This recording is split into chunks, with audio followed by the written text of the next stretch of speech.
بسم الله الرحمن الرحيم. الرحمن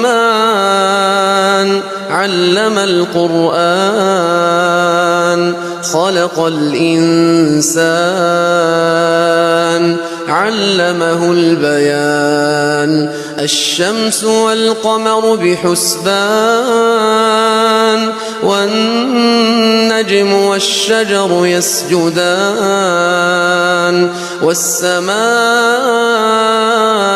رفعها ووضع الميزان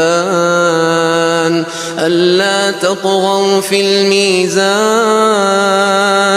وأقيموا الوزن بالقسط ولا تخسروا الميزان والأرض وضعها للأنام فيها فاكهة والنخل ذات الأكمام